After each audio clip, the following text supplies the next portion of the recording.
gagawin natin, nandiyan dyan lahat, no?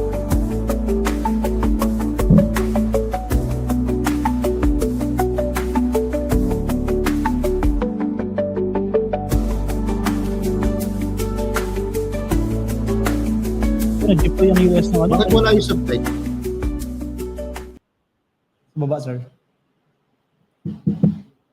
Yung magkunwari. Alam naman ng buong madla na nagkakaraket sa mga proyekto. Ha?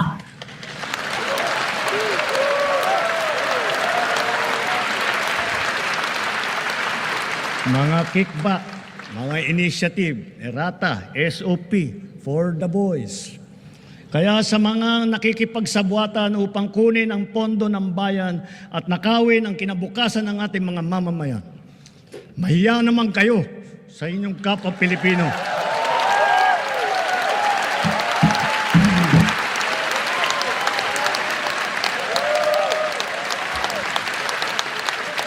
Mahiya naman kayo sa mga kabahayan nating naanod o nalubog sa mga pagbaha. Mahiya naman kayo, lalo sa mga anak natin na magmamana sa mga utang na ginawa ninyo nang binulsa nyo lang ang pera.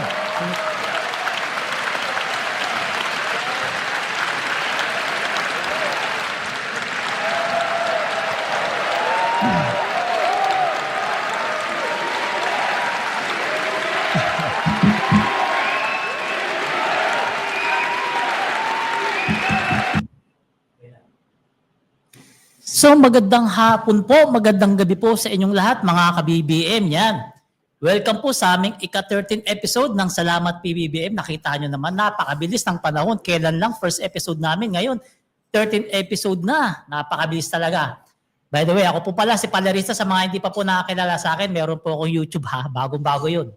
Please subscribe po. Doon po yung matinding mga balatan natin kasi sa Facebook medyo mabait tayo ngayon. So ito po, pakilala ko muna itong dalawang kasama ko. Ito po una si... Ako po si Yayam Dizon, mga kayayam, mga ka-BBM. Maganda po ang ating podcast ngayon. Marami po kaming inhandang mga topics or mga issues para pag-usapan ngayon. At kung gusto nyong hindi mawala ang 1/3 ng inyong buhay, panoorin niyo po kami hanggang sa katapusan. Ayos yan.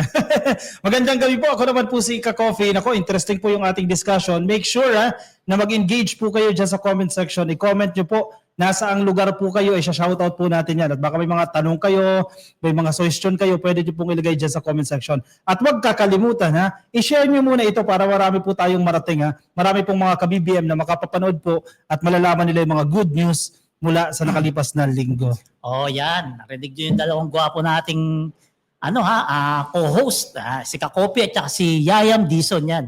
Gusto ko lang i-clear siya gwapo. Mas Ako gwapo. gwapo. Ako cute. Cute. Pwede.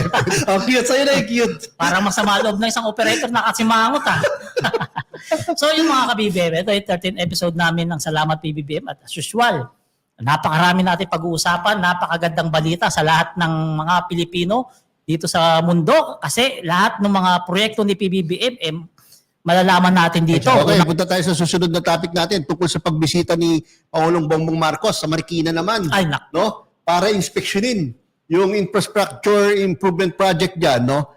Para maiwasan na ang pagbaha-baha dyan sa Marikina. Hindi lang Marikina, buong Metro Manila. Okay, sa buong Metro Marikina Manila. ginagawa pero ang epekto niya sa buong Metro Manila. Ang tawag niya dito ay Phase 4 ng Pasig Marikina River Channel Improvement Project or PMRCIP.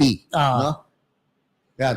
At kasama niya dyan sila DPWH Secretary Manuel Boloan, si MMDA Chairman Don Artes, no? Si Marikina 2nd District Representative Miro Kimbo, and then si 1st District naman si Marcy Chodoro at ang Mayor si Marjorie Ann Chodoro sa inspection na yan. Noong isang araw yan. Ano masasabi niyo dyan? Alam nyo, maganda itong ginagawa ni PBB na pag-inspection kasi dito makikita na hindi lang hanggang salita. Diba? Yung sinasabi niya, yung mga lumalabas sa bibig niya, ginagawa niya rin kasi kung magdaldal ka dyan, hindi mo rin mapupuntahan mismo yung mga problema. Diba? Lulukuhin lang siya ng ibang mga tao sa baba na ganyan-ganyan, ganon-ganon. Maganda pa rin yung nakikita niya yung proyekto para siya mismo, alam niya kung ano yung gagawin kasi alam niya kung ano yung nagiging problema. Correct. Actually, itong project na yan, isa yan sa master plan para i-address yung flooding ng Metro Manila. Kasi kung titingnan mo, yung Marikina River, nakakonect sa Pasig yan, di ba? And then kukonect sa Manila Bay. Kumbaga yan yung natural drainage system ng Metro Manila eh. Oo. So hindi naman Marikina makikinabang dyan. Pag maganda yan, malawak yan, kasi parte ng project, yung dredging, yung slope protection, mag-construct ka dyan ng mga slope protection, yung pagpapalawak sa ilog, mapabawasan yung pagbaha sa iba't ibang mga lugar dito lang sa Metro Manila. Ang kagandahan yan, tinutulungan tayo ng JICA. Oh, correct. Japanese technology din. Yes, so Japan International Cooperation Agency, no. Sila ang katulong ng ating gobyerno para ma-solve ang problema sa pagbabaha. Pero alam nyo ba ha, sa panunungkulan ni PBBM ngayon, mga Marikina mismo nagsabi dyan, alam nyo naman, nagpunta tayo dyan, correct. interview tayo dyan sa Marikina. Sila na mismo nagsabi sa panunungkulan ni PBBM, hindi na ganun kataas yung baha nila. Correct. Hindi na ganun kagrabe. Talagang nag-improve yung baha dyan sa Marikina, hindi na ganun katindi. Kasi ako laking Marikina, di ba? Nakwento ko na ito ng isang araw. Oo. Nung nilaunch yan, sumbong sa Pangulo.ph, chinek ko kagad yung barangay. Nakita ko ang daming flood control projects. Pero in fairness naman, malawak na yung ilog, yung slope protection maganda, at wala ka nababalitaan na pagguho. And yung patunay dyan na naging effective itong mga flood control projects, usually kasi pag number 18 meters na yung water level sa Marikina River, maraming kalsada dyan sa Marikina, may tubig na. Pero itong recent typhoon, hindi. Kaya pala dyan din nagko-concentrate yung mga tulong ni Mr. Ramon Ang, no? Kasi ang Pasig Marikina River, no, yan ang pangunahing drainage, correct. no, Correct. ng Metro Manila. Because ang lawak niyan is 635 square meters. Grabe, no? Kaya dyan, kumbaga, bumabagsak talaga ng malaking volume ng tubig na napupunta sa mga bayan-bayan. No? At saka ang iniiwasan na dyan yung maulit yung nangyari nung Undoy ba yun? Undoy. Sobrang taas ng Undoy. Yan sinabi ng mga taga Marikina, kahit gaano karami, kalakas at katagal ang ulan, hindi na nila muli pang nararanasan yung Undoy. Nandun ka pa ba noon Undoy? Undoy yun. Nasa bubong kami. Second floor na yung bahay namin. Nasa bubong pa kami. Sobrang taas yan. Kaya yung mga taga Marikina, in fairness naman, kung usapin ng pagiging resilient, isa sila sa pinaka-resilient. Kumbaga na-master na nila. Good thing, kasi di ba pwedeng masanay ka na lang sa pagiging resilient, di ba? Kailangan may long-term solution ka dyan. In fairness, effective ito mga flood control projects. May magagandang flood control projects, meron din naman na mga bulok. Ito may sinabi si President Bongbong Marcos pinalalagyan daw ng additional culvert pipes diyan sa pagitan ng Sumulong Highway, McDonald's Avenue sa Marikina City. Ano bang nagagawa yan? Yan ba yung malalaking pipes? Yan ba nasa picture, yan yung culvert pipes, no? Pinadadagdagan ni PBBM para talagang mabawasan ang pagbaha sa mga lugar na yan. Sa laki niyan, wala na magbabarang basura dyan. Kaya nga, hindi na Malaki kayang, pa sa tao. hindi na kayang tao yan. matakpan ng basura yan. Alam niyo kung gagayahin lang ng lahat ng lungsod, yung BGC, nakita niyo naman siguro yung plano niyan. May malaking yan, yung storage ng basa. Sa ilalim, no? Oo, sa ilalim. Yung sa ilalim pala niya, kung hindi ko nagkakamali, 10th floor. Yung lalim para kapag umulan, doon mapupunta lahat ng tubig. At kapag wala ng ulan, saka papakawalan yung tubig. Ang maganda sa BGC, kumbaga na urban plan yan Di ba? Yung Metro Manila kasi sa kabuuan walang planong maayos Pero yung sa France yung drainage nila, lalim sa ilalim doon, no? Ganun nga yun. Pero tagal nang na plano yun, no? Itong sa atin sa Pilipinas, especially sa Metro Manila, hindi ganun ka naging advance yung planning nung mga unang panahon Kaya talagang nagbabaha. Tsaka siksikan, congested na masyado ang Metro Manila. Yung mga waterways natin maliliit na nga, tatayuan pa ng barangay.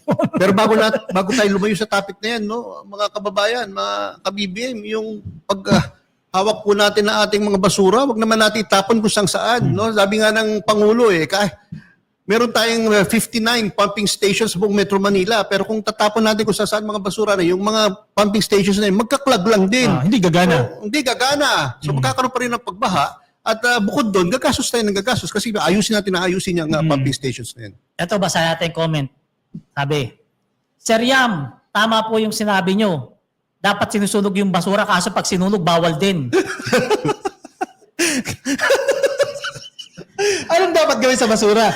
Actually, hindi dapat pwede yan sunugin. i-segregate. Kasi Segregation. pag sinunog mo yung basura, bawal talaga na makadumi ka na ba ng hangin. Segregation, tapos itapon sa mga tamang lalagyan. Tapos pag pinikap yan ng ng yung mga garbage basurero, collector, no, itatapon sa tamang lugar. At saka yung basic na 3 Rs, di ba? Reduce, recycle, reuse. Marami pa yan, may mga repurpose pa yan, yung sirang upuan, anong pwede mo siyang gawin, di ba? Para hindi mo itatapon.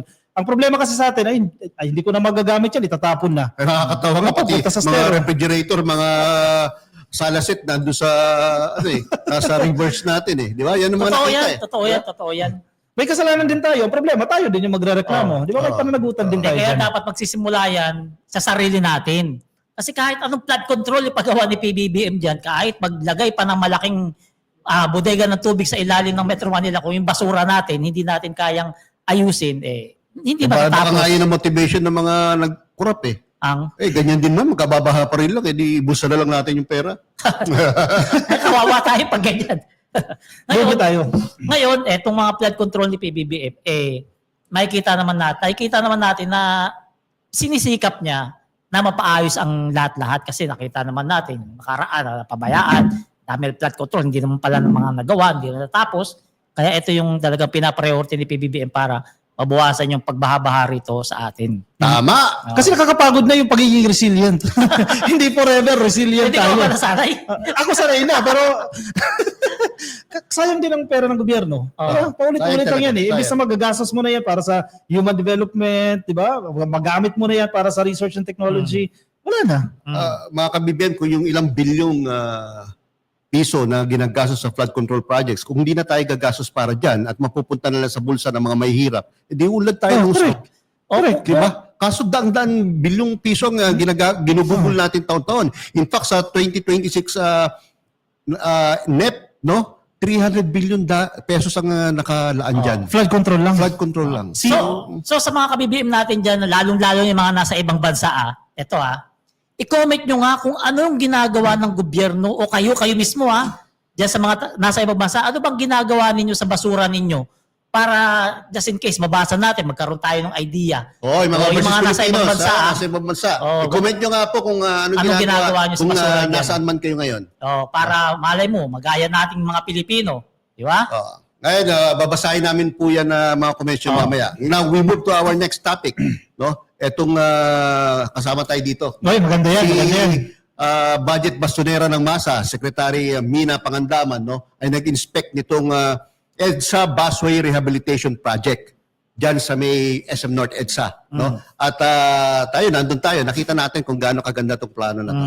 No? Ano ba sabi mo, Kakot? Para kang nasa ibang bansa Kasi yung kumbaga yung model nila yung SM North Station di ba? Yung mga sumasakay ng bus, mapadaan kayo diyan sa may harap ng SM North. Ang ganda na, di ba? Parang wala ka na sa Manila Actually, mas maganda pa nga sa mga station sa iba't ibang bansa. May mga upuan, maganda yung lighting, walang mga nagtitinda, di ba? Maaliwalas, bagong pintura, yung mga daanan. So yan yung plano. Gayahin yan kung ano yung meron dyan sa SM North Station, dyan sa busway na yan, i-implement yan sa iba't ibang stasyon ng bus. Tsaka safe, maraming security guard. Oh, correct. Di ba? Sa baba pa lang, 3 na nakita ko Maliwanag, maaliwalas, security guard, Mabango, security mabango. mga bango. Usually kasi mapanghi yung Pero alam nyo, nanibago nga ako ron nung pagsakay natin sa bus. Kasi 22 years old ako, natuto na ako magmotor.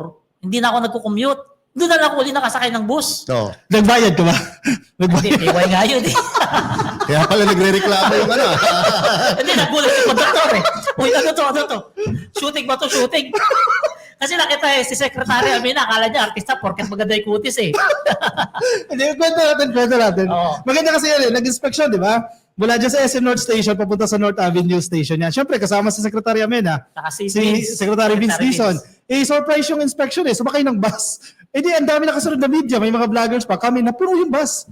Nung pababa na, hinaharang na tayo ng konduktor. Hindi po kasi pre-arrange yung bus na sinakyan namin. Kung sino yung unang dumaan, Hindi kasi scripted. dumating, Hindi scripted. doon po kami lahat sumakay. Ang dami. Wala nagbayad. Kaya pasensya. Hindi, isang istasyon lang naman Sa istasyon lang naman. Pasensya na, nasakyan ng bus talaga. Puno talaga yung bus. Tawa naman yung konduktor. Natatawa sabi, sir, sisigili ko. Tinuro ko si Ayang, hindi sigil Ang dami siguro, mga 20 pasahero yun. Hindi sumakay lang naman sa North, SM North. Bumaba rin kami sa Trinoma. Lapit lang pwede ka lalakarin yun Pero sa tingin ko, no, kung ganun kaganda yung EDSA busway, no, sana yung mga bus magaganda rin. no? Ah. Yung maganda rin yung Hindi. klase ng mga Maganda, bus, mga maganda bago, at if possible, e-vehicle pa. Yun, Tsaka, maganda. ang napansin ko ron, yung pintuan, unti-unti na lang tinatransfer sa kaliwa eh. Oo, Diba? para hindi na yung... Yung kasi nilabasan right now- natin, sa kaliwa tayo lumabas eh.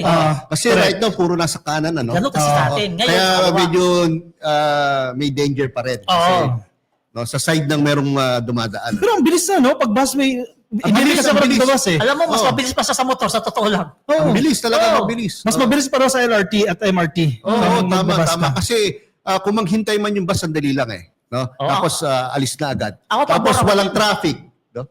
Pabor ako dyan sa busway kasi mas importante yung mga publiko natin na mga mananakay kaysa roon sa mga nakakotse na isa lang nakasakay sa kotse. Gaya ni Yayab, laging isa. Kailangan may kasama. Nakakontribute ng traffic. Ako rin, minsan. Pero mas madala si Yayab. Pero maganda yung ginawa dun ni Secretary Amena Pangandaman pati ni Vince Ayan, no, Dizon. nakikita nyo sa video. O, ayan. Ayan. Ito si Secretary kasi alam nyo naman, di ba? Inutusan ni PBBM yan na inspeksyonin lahat ng mga proyekto ng gobyerno. Kaya yan, in-inspection niya yung trabaho ni Secretary Vince Dizon. Maganda naman yung kinalabasan kasi kanya maaliwalas. Safe yung mga pasahero, may mga bakod, may mga security guard. Ang kagandaan kay Sec Mina, sinabi niya rin na hindi lang siya naandun para punahin yung mga proyekto. Andun din siya para tignan mismo kung kulang naman yung budget para madagdagan. No, hindi lang siya naandun para magbaston ng mga nag-implement ng proyekto, kundi tanungin din kung meron pa rin mga kailangan na para mapuno yung proyekto. Feeling ko, yung ibang politiko, ibang sekretary, kinakabahan dito kay Secretary Amena, baka biglang bisitahin na walang sabi-sabi. Oo, totoo. Katulad doon sa Pampanga. no? A day before nagtambak ng mga grab. Magaling yun, natunugan. Oo, magaling yung Natunugan. Bago pumunta sa sekretary, nagtombak na ng mga graba. graba sa kasan para takpan yung mga lubak-lubak. Okay, mapunta tayo kay PBBM saka kay Secretary Mina Pangandaman. Kahapon nagbigay ng NEP. Formally introduce ni Secretary Amena Pangandaman yung National Expenditure Program 2026, no? Kay PBBM 'yon. Tapos this morning, kung saan andun din tayo, no? Formal naman turn over ni Sec Mina sa Kongreso yung NEP, no? And in fact nagulat ang House of Representatives dahil mukhang napaaga. Putuloy kita dyan yan. Kasi tayo naintindihan natin yan. Ipaliwanag mo sa mga simpleng mga nanonood natin, sa mga simpleng kababayan natin, kung ano ba yung NEP. Okay. Mga kababayan, ito yung plano ng gobyerno na gugugulin sa susunod na taon o kada taon. Kumbaga yan yung budget. Yan yung budget Oo. na gagastusin ng gobyerno para sa mga serbisyo niya, no? Sa iba't ibang departamento o sektor ng ating lipunan, Oo. no? Katulad kunyari sa DepEd, magkano budget, sa DPWH, magkano budget, sa DILG, sa Department of National Defense, sa health na napaka-importante, diyan nakalagay po yan. Tapos yan ang pagdidiskusyonan ng both houses of Congress, House of Representatives at Senado, Senate. oo. No? Deliberate nila yan, hihingiin nila yung presence ng mga sekretary ng iba't ibang departamento at gusto nilang malaman kung ano yung tungkol sa detalye ng kanilang mga hinihinging budget at doon nila pag-uusapan yan. Ang Then, yun, kapag nagkaroon na ng parehong version, ang Senate at ang House of Representatives, no, magkakaroon naman ng tinatawag na bicameral conference. Ang no? maganda dyan, yan sa BICAM na yan. Iniimbitahan ni Speaker Martin Romualdez lahat na pwedeng magbantay dyan. Maging open. Oo, Maging open na. Yun ang kagandahan ngayon. No? Oo. Dahil na rin sa Teka lang, kagustuhan. yari si Insert Boy dyan. Oo. Mawawala na yung 142 billion, no? Insertion. Yari si Insert Boy dyan. Then nagmula to kay Pangulo eh.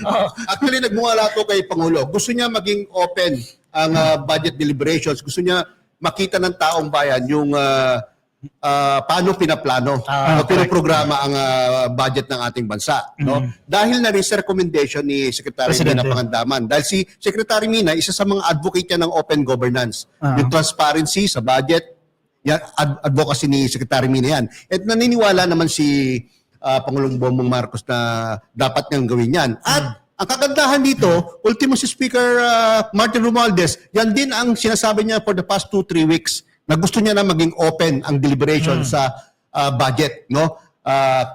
Kaya pati itong bicameral conference, no, ino-open na, no? Papakita na sa civil society, sa media, sa mga ordinaryong tao, at kung di ako nagkakamera, ila-live stream pa yan para nalalaman kung paano dinidiskusyon ang Kahit si pera ng tao taong pwede bayan. pumunta. Kahit Pwede. Ang maganda dito, maaga na pasok. Kasi usually, kapag gahol ka na sa oras, hindi mo na nabubusisi eh. Oo. Ngayon, August pa lang, anong petsa ba ngayon? 13? Oo. Napasa mo na yan. At ang sinasabi ng House of Representatives, they will start deliberating the budget starting August 18. Next week na. And hoping na Monday na pala yun. third week or second week ng October, pumasa na sa third reading yan. Oo. So, ibig sabihin, may BICAM pa sila, November, December. Kasi usually, nagagahol eh. Last week na ng December, hindi pa napipirmahan ng presidente. Ang tendency, pag hindi na pirmahan, mauulit yung budget, di ba? Or kung magkaroon ng issue, katulad doon nakarang Veto. 2025 GAA, no? Nagkaroon ng, kaya yung pagpirma ni presidente sa budget bill ay naantala hanggang sa katapusan na ng December, no?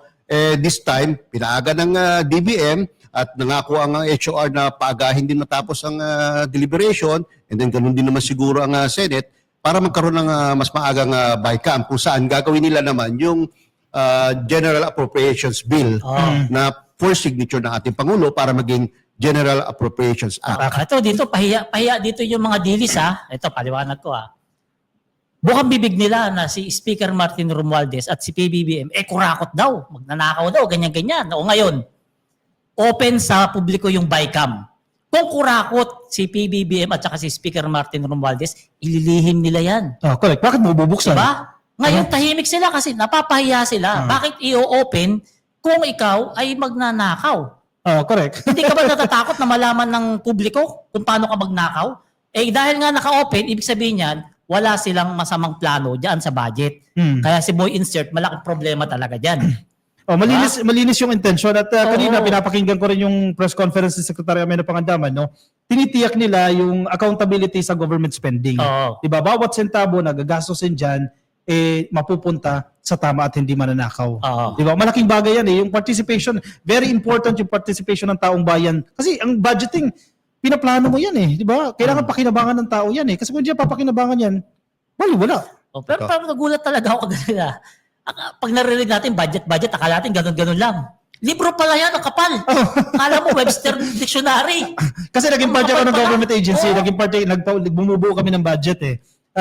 Pinapasa mo yan eh. Kada government agency, siya yung mga projects mo, magkano yung kailangan mo. Oo. So pag pinasa mo na sa DBM yan, susuriin na yan ng DBM. Halimbawa, nag-request ka 80 million. Sa tingin ng DBM, hindi eh. Inissuean namin kayo ng 20 million noon, hindi nyo pa naubos. Mababawasan yun. So ngayon na nasa Congress na, nasa House na, and then sa Senate, posibleng tumaas, posibleng bumaba. Kasi medyo political na kasi ang budget deliberation eh. Diba? Kung may bumulong kay Kongkong, huwag mong bigyan yan. Pero alam nyo ka-copy, Palerista, dalawang napansin ko kanina na habang pinapanood yung presentation ng budget. One, first time na inalaw ang vloggers tulad Ay, natin. oo nga, no? Na magtanong no? Oo. Sa mga panelists. No? Dahil ang mga vloggers po, normally, hindi talaga kami inaalaw na magtanong. Oo. Kasi second class citizen Walang eh. inaanyayahan na vlogger dyan. Para kami Kami pa lang. second class citizen kapag nandun kami sa mga press conferences. No? Even sa alyansa nung nakaraang 2025 midterm elections, para kaming second class citizens doon, hindi kami pwede magtanong. Pero kanina, inalaw kami magtanong. Gulat Ako eh. nagtanong, si Palerista nagtanong, si Ka-Coffee nagtanong. Gulat Inalaw yung, kami. gulat no? yung mga media. Gwapo ng mga to, naka-uniform pa. Oo. Di ba? Ganda na uniform. Ulitin ko, gwapo, cute. Cute. Pero yung isa pang observation ko, seriously, isa pang observation ko, dito sa NEP 2026, no, tinanggal yung lahat ng posibleng pagmulan ng issue o controversies. Tinanggal ang AKAP. Yes. Okay? Yes. Number one, ang education sa budget.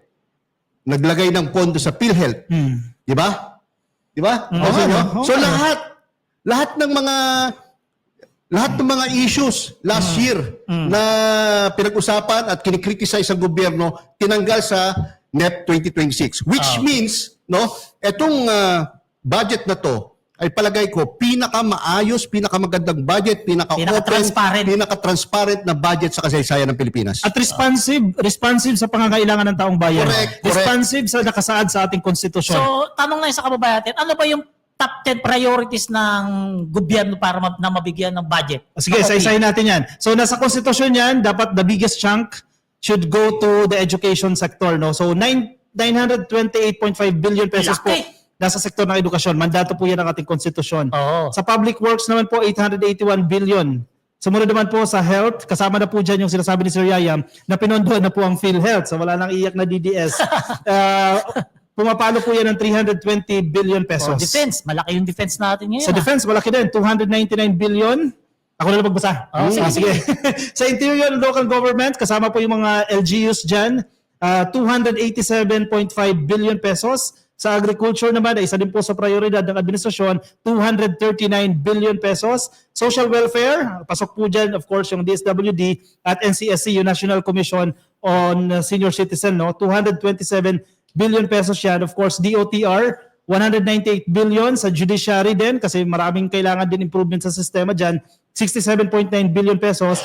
At panghuli po sa top 10 priorities, yung labor and employment nasa 55.2 billion pesos. Yan. Yung mga binanggit ni Ka-Coffee, yan yung mga top 10 na priority na binigyan ng budget ng gobyerno. Yan. Yes. May babasahin ako. Maganda yung comment ni Miss Carmen Diaz. Good evening. Gusto ko lang ipaabot kay PBBM ang pasasalamat ko sa PhilHealth program niya sa Hospital Emergency Room Service. Thank you. God bless, Mr. President. So, ibig sabihin, isa sa mga nabiyayaan ng PhilHealth project, no, ni BBM dahil talagang ang daming binubuhos na pondo dyan. Ito pa, comment pa. Sir, bakit 67 billion yung sa judiciary? Dapat 1 billion na lang sa ginawa ng Korte Suprema. Hindi pwede yun. Wag naman. Manisira ang ating justice system kapag part pa rin sila ng gobyerno. And may batayan ng DBM sa pagbibigay ng budget sa bawat ahensya ng gobyerno. Okay, susunod natin, no? Vince Dizon. Si Vince Dizon. Idol. Nagpakita ng bagsik at sungit sa mga illegal vendors. May video yata tayo. Trending yan. May video tayo dyan. Trending yan. Nagkataong nag-trending yung aking video tungkol dyan. Mga executive producers, baka pwedeng pakita natin yung video natin dyan. Sorry Pas pag kakausapin ko kayong mabuti, pero kausapin mo na itong mga Play ibang pero nandito. wala. Hindi kayo pwede dito. Ayan. Sorry Pas pag kakausapin ko kayong mabuti, pero kausapin mo na itong mga ibang nandito. Hindi kayo pwede dito. Pasensya na Nakakasikip kayo O kawawa yung mga tao Ang laking bagay nito. Hindi na magulo. Ang linis na Araw lang ang pagitan. Di ba? Ang luwag Huwag ang kinagahati ni ganyan Hapon, kagahati yan. Okay. Thank you, sir. Yes, sir. Thank you. Yes, sir. Ayan, mga ka-BBM, ganyan ka-efficient yan si Secretary Vince Dizon ng DOTR, no? Nagpunta siya nung isang araw, no? Tapos kinabukasan, malinis na agad, no? Ang ano kasi diyan na mga ka-BBM meron din kasing corruption diyan May kumikita diyan sa mga tindahan na yan Paano? Yung siguro yung nagpapapwesto diyan sa mga MRT stations. Mga leader, no? Yung sinabing nagre-rent, pero ay sabihin ko kanino nagre-rent. Oo, yun nga. Kasi sigilin mo yung 50-50 kada isa. Di ba, ang laking pera niyan. Yung dami ng Maliit magtitinda. yung Maliit pa yan. Maliit yun. Tapos meron daw mall, naniningil. Pag-aari po yan ng Gobyerno. gobyerno. Kasi Vince Dizon, dapat sa gobyerno na pupunta. Dahil sa gobyerno may-ari ng stasyon. Saan mo istasyon ba yan? Diyan ba yan? Sa TAF yan, sa TAF. Nako, daming medyas sa tinitinda dyan. Tsaka charger. Screen protector.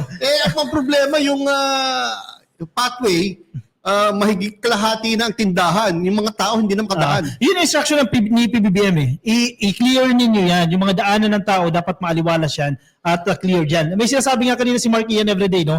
Kapag siksikan, maliit yung daan, dyan napapasok yung mga pickpockets, Snatcher, yung mga snatcher. Pag tingin mo sa bag mo, nabuksan na, di ba, na-slash na. So may iwasan mo na yung ganong insidente. Tama naman yung ginawa ni Secretary Vince na pati yung hindi lang yung istasyon mismo. Pati yung, ano tawag doon, yung... Sidewalk. Hindi, footbridge sa taas. Footbridge. Naku, punong-puno ng vendor dyan sa Pasay. Yun, malinis na rin yun. Tama lang talaga yung ginawa ni Secretary Vince kasi nga naman, nakakasikip talaga, lalong-lalo na kapag rush hour. Nako, sikip talaga dyan. Mga ka-BBM, huwag po kayong sumama ang loob nyo, lalo Oo. na apektuhan dyan. No? Hindi po sa panggigipit o pang-aapi ng mga maliliit na negosyante dyan sa MRT or LRT. Oo. Kailangan lang po talagang gawin to. Kung magne-negosyo po tayo, maghahanap buhay po tayo, wala dapat po tayong anong tawag doon? Yung naabala o na Peperwisyo. peperwisyo. No? Kung magnegosyo lang po tayo ng tama. At ang sinasabi naman, kasi sinasabi nila walang puso si Secretary Vince para sa mga manggagawa, sa mga informal sector. Hindi naman. Kasi makikipag-usap pa rin sila para ilagay sila sa tamang lugar. Hindi mo naman tinanggalan ng kabuhayan yun. Kasi may proper place para doon sa mga nagtitinda. Kasi daanan yan eh. Tsaka may malilintikan dito, sigurado. May malilintikan dito kay Secretary Vince, yung namamakyaw ng beep card. Yan, yung beep card na yan, alam niyo yun, para sa mga estudyante, pinapakyaw at binibenta ng mahal online. Kasi bago na eh, no? Para sa mga estudyante, may beep card na rin sila eh. Yan No? talaga yung inaalam ni Sec Vince kung sino yung mga namamakyaw na yan. At saka pa, pinatanggal niya na yata yung fill-up na sa government. Correct. Kasi iyan ang nagpapatagal eh. Pag sasakay ka sa MRT, syempre, malaking discount eh. 50% senior, estudyante. Yun, kailangan mo mag-fill out ng mga forms, etc. Tinanggal na yan kasi yun nagpapatagal sa Kaya kung proseso. talaga dito sa atin, mahilig talaga tayo sa bureaucratic processes. Hindi, sasabihin, Ang daming pirma, daming... napakabobo ng ganong gawain. Oo nga, oo. May video tayo. May video. Sige, play natin. Walang It takes at least a minute. That's what's holding up the gas.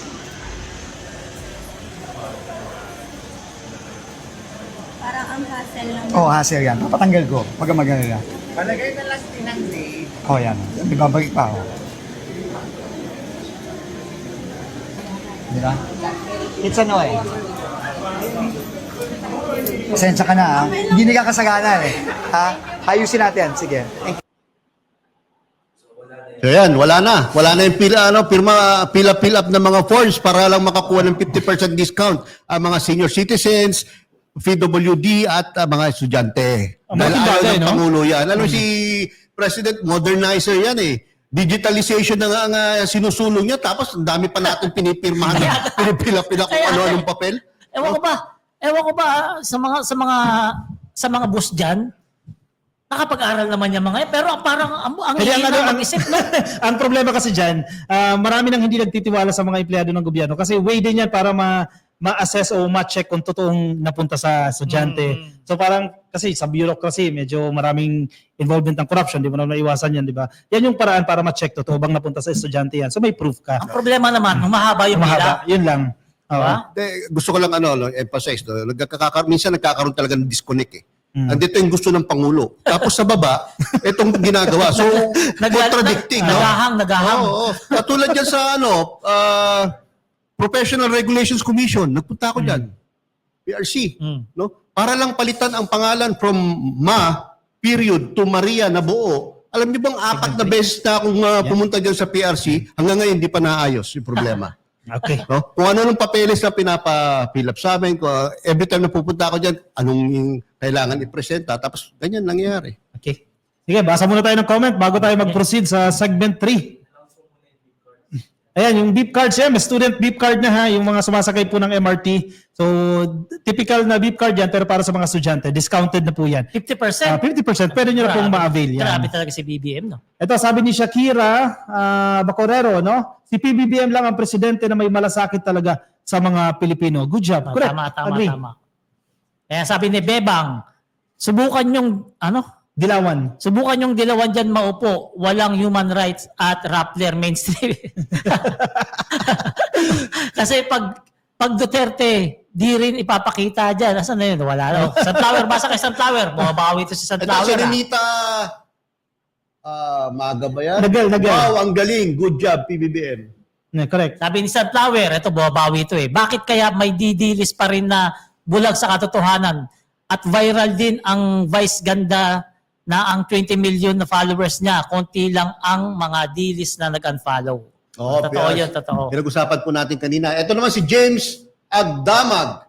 Marcos na lang talaga. Parang ayaw niya nang mawala si President Marcos bilang Oo. pinuno natin Yan, Lazo Motaverde. Yan, masipag na presidente at aksyon agad si President. Correct? Di mo masisisi ang mga yan. Maraming tayong naranasan kay PBBM sa 3 taon niya pa lamang na hindi natin naranasan sa mga nagdaang presidente. Marami. Kaya pag marami. nawala, hahanap-hanapin mo. Oo, yung mga pamilya 3+1 lang eh. Mm. O yung mga libreng sakay sa LRT, MRT. Malaking bagay. Oo. Inuulit po namin, maraming salamat sa patuloy po ninyong pagsuporta sa aming Salamat PBBM Podcast dahil ito ay malaking tulong na sa gobyerno. Yung panonood po ninyo, pag-share ninyo sa mga live namin, sa mga video namin, malaking tulong na rin sa gobyerno at kay PBBM. Yam? Mga kayaya, mga ka-BBM, naku, ngayon pa lang ako ginaganahan, parang bitin. Kung Plus pwede 30 pa, minutes. 1 hour pa eh, kaya-kaya pa eh. Kaso po si Kakopi, merong foreign travel, kaya kailangan namin magtapos ngayon. Pero yung mga nakakapanood po ngayon, yung mga naka-tune in, pakishare na lang po ang aming podcast para mas marami pa pong makapanood sa aming mga pinag-usapan. Okay, Magandang sige. gabi po. Ako naman po si Ka-Coffee. Last shoutout kay J-Per Villafuerte. Shoutout mga idol. Dr. Villafuerte here. Wow, Doktor, makikinig sa atin. From Cebu, a former DDS, but thanks to Ka-Coffee. Naks naman na. Namulat ako sa katotohanan. Yan po ang pinapakalat ng grupo namin. No? Ito po yung katotohanan. Bawal po ang fake news. Maraming salamat po sa mga sumama at magkita-kita po tayo. So yan next mga Wednesday. ka-BBM, maraming salamat sa pagsama nyo sa amin ngayong gabi. Hindi ko na mapahabain. Maraming salamat at magandang gabi po sa inyong lahat. Salamat. Bye!